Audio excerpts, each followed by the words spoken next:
Namaste everyone. Welcome to third lecture of magnetic effects of electric current. This is Rajesh. In the last lecture we have described Oersted's experiment, which shows that a current carrying wire exerts a force on a compass needle and deflects it from its usual north position.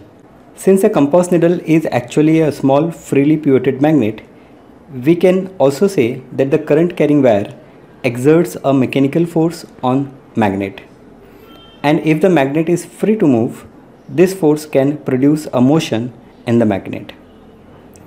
The reverse of this is also true. That is, a magnet exerts a mechanical force on a current carrying wire, and if the wire is free to move, this force can produce a motion in the wire. Let us repeat. A magnet exerts a mechanical force on a current carrying wire, and if the wire is free to move, this force can produce a motion in the wire. In fact, this result can be obtained by applying Newton's third law of motion, according to which current carrying wire exerts a force on a magnet, then a magnet will exert an equal and opposite force on the current carrying wire.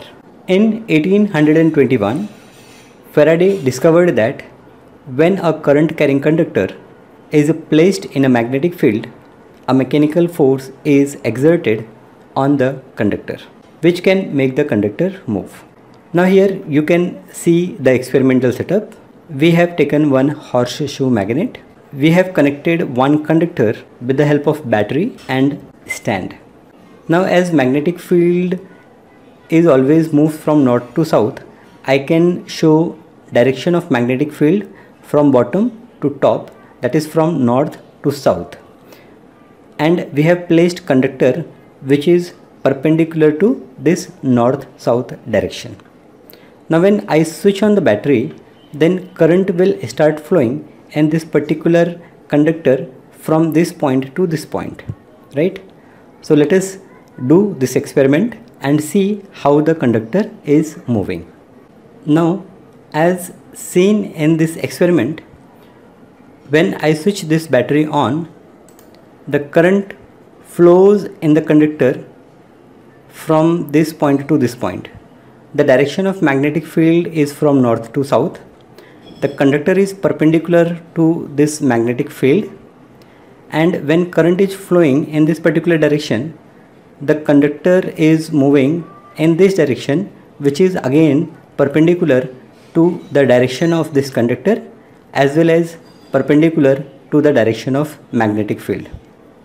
Now when I switch off, then the conductor will again come to its normal position.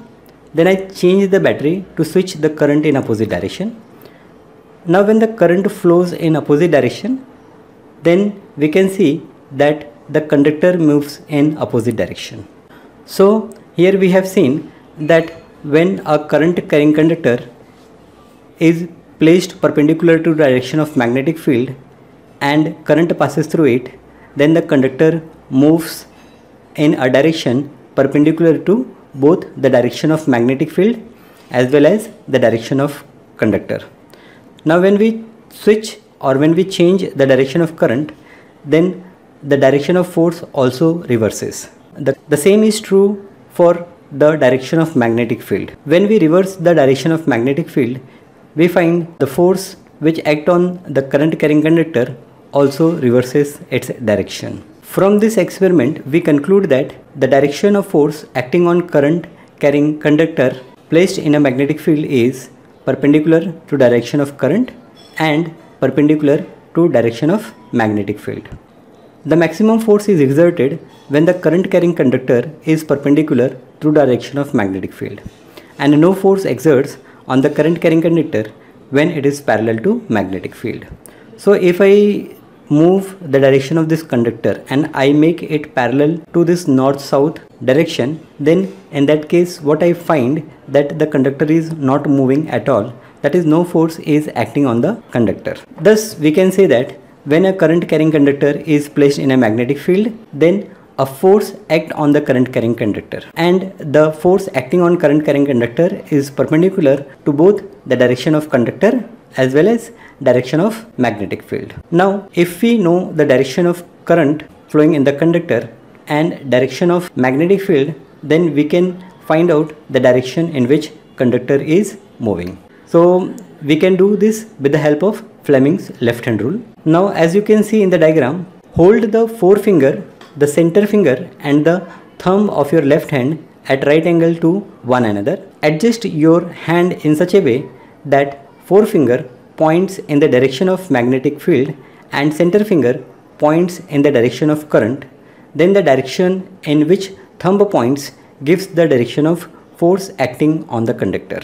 Now see this diagram, this center finger is in the direction of current. So conductor, you can see the direction of conductor and direction of current. We keep our thumb, forefinger and middle finger of our left hand in such a way that they are perpendicular to each other, and forefinger is in the direction of magnetic field, center finger or middle finger is in the direction of current, then thumb indicates the direction in which force act on the conductor. Now let us again go to the experiment and apply this Fleming's left hand rule there and see the direction in which force is acting on the current carrying conductor. So here we will apply the Fleming's left hand rule. My three fingers are perpendicular to each other. I move my forefinger in the direction of magnetic field, center finger in the direction of current, and then thumb will point the direction in which the force is acting. Right? Let us see again.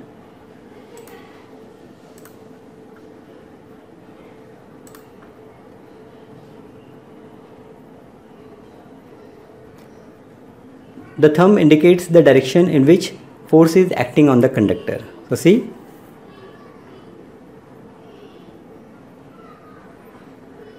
yes, I hope now you understand how to apply the Fleming's left hand rule to get the direction of force acting on the current carrying conductor. Now let us solve some problems based on Fleming's left hand rule. A proton moving towards east enters a uniform magnetic field directed downwards. Find the direction of a force acting on it. Now you pause your video here, solve the problem and then check the solution. So what is given in the problem? A proton moving towards east. Now the motion of proton is nothing but direction of current.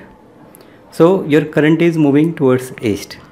So you can stretch your three fingers, thumb, forefinger and middle finger of your left hand perpendicular to each other.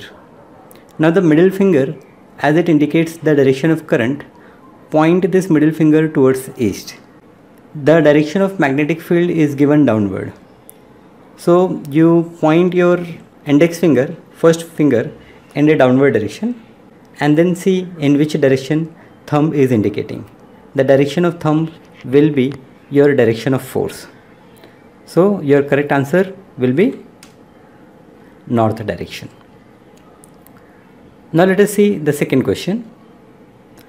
An electron moving vertically upward is deflected towards south by a uniform magnetic field. Find the direction of magnetic field. Now again pause the video, go through the question, solve it, and once you finish, then check the answer. So here electron is moving vertically upward. Direction of motion of electron is opposite to the direction of motion of proton, or the direction of motion of electron is opposite to the direction of flow of current. So as the electron is moving vertically upward, current will move vertically downward. Now it deflects towards south. So the force is acting in the south direction. And what we have to find? We have to find the direction in which magnetic field is. So check your index finger in which direction it is.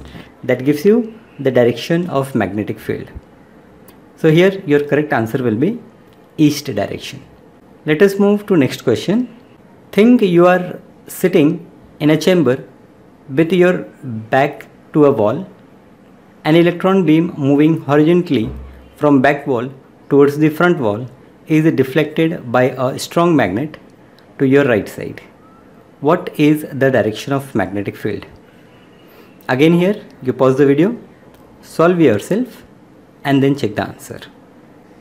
Now here, electron beam is moving horizontally from back wall towards the front. So your current will move from your front wall towards your back wall. So you show your middle finger towards yourself. Then it is given that it is deflected to your right.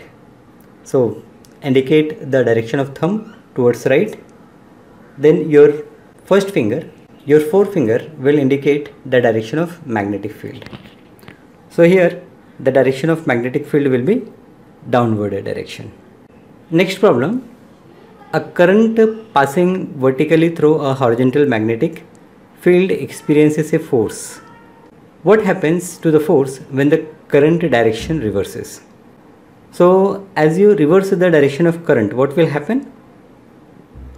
Yes, the direction of force, it will also reverse. So here your correct answer will be option C. The force reverses the direction.